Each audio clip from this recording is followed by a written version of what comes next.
আসসালামু আলাইকুম। সবাই কেমন আছেন? আশা করি ভালো আছেন। বুড়িচুং থেকে বড়শাল আসার পথে একটু মিষ্টি নিলাম। এই মিষ্টিগুলো অনেক বেশি পছন্দ করে আমার বোনের ছেলেরা। কথা বলতে বাসের কাউন্টারে চলে আসলাম আরকি বিআরটিসি কাউন্টারে। তো এবার আমরা এসি বাসে যাবো আরকি। প্রচুর গরম তো বাইরে, তাপমাত্রার পরিমাণ বেশি। তার জন্য এসি বাসে নিল। তো এসি বাসে আমি আর কখনো উঠি নাই। কারণ বমি করি তো অসুস্থ হয়ে যাই। তার জন্য আমি আর এসি বাসে করে সিলেটে যাই নাই। সবসময় ট্রেনেই যাতায়াত করি বেশিরভাগ। তো কেমন যে একটা ভয় লাগতাছে। দরজা-জানালা অফ করে দিব। আর মাথা ঘুরায় যাদের তারা তো বুঝতেই পারেন বাসে চড়াটা কত কঠিন। তো কি আর করব?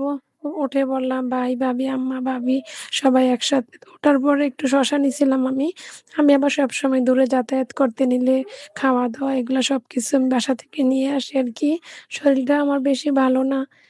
তার জন্য শসা, ডিম, আপেল আরো অনেক কিছুই নিলাম। তো কথা বলতে এদিকে দেখেন আমাদের কুমিল্লা শহরটা অনেক সুন্দর না?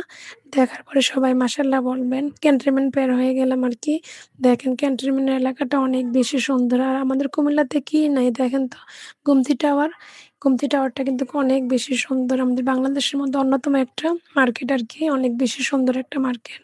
এদিকে একটু বিরতি দিছিল বলতে কিছু যাত্রী নিবে হয়তোবা। তার জন্য আমিও নামলাম। নামার পর একটু চিপস, জুস নিলাম। জুস কারণ বাইরের ছেলেরা আছে তো ওরা যদি কান্নাকাটি করে তো এটা তো আর লোকাল বাস না। কেউ কিছু নিয়ে আসবে না আরকি দোকানের কোনো কিছু পাওয়া যাবে না তার জন্য। তো এদিকে চোখ পড়লো ফেনা ফুলগুলা আর এই দৃশ্যগুলা না আমার কাছে অনেক বেশি ভালো লাগে। শরীরটা বেশি ভালো না। সিলেটে যাইতেছি ডক্টর দেখানোর জন্য। এদিকে ঘুমিয়ে পড়লাম। মেয়ে আবার তার মধ্যে একটু ক্যামেরা নিয়ে নিল আরকি। ঘুম থেকে ওঠার পরে খারাপ লাগতেছে, মাথা ঘুরাইতেছে তো আপেলও আনছি আমি। আপেল নিলাম। এগুলা কিন্তু ধুয়ে আনছি বাসা থেকে। বক্সে করে আপেল, আম, ডিম সিদ্ধ করে আনছি। তো আমি আবার চেষ্টা করি আনন্দ মানে বাসে যাওয়ার পথে লং জার্নিতে খাওয়া-দাওয়া মানে খাবার-দাবার যায় লাগে না বাসা থেকে আনার জন্য আরকি। আমটা হচ্ছে আমার গাছের। অনেক মিষ্টি আম। সবাইকে দিলাম। আমিও খাইলাম। ভাববেন যে কেন এত দূরে ডাক্তার দেখাইতে আসলাম। আমি সিলেটে থাকতাম তার জন্য। তো এদিকে বিরতি দিল অনেকখানি পথ আসার পথে। তো এদিকে আমরা রেস্টুরেন্টে নামলাম। নামার পরে গরম পরোটা আর ডাল নিলাম আর চা নিলাম। সাথে সালাদ নিলাম আরকি। তো একটু কিছু না খেলে তো হয় না। যেহেতু এত দূরের রাস্তা জার্নি তার জন্য চাটা আমি বেশি একটা খাই না। তার জন্য চাটা এখন নিলাম। কারণ গলায় প্রচুর পরিমাণে ব্যথা তো হয়তোবা গরম চাটা খাইলে একটু ভালো লাগবে তার জন্য।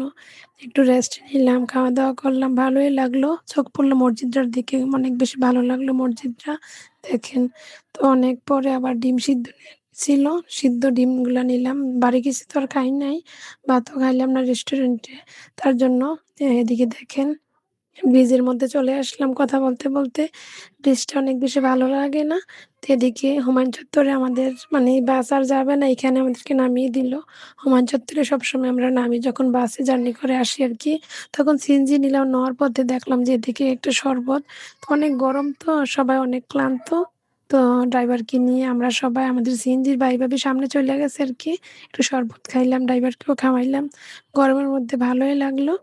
আজকে এতটুকুই। আল্লাহ হাফেজ।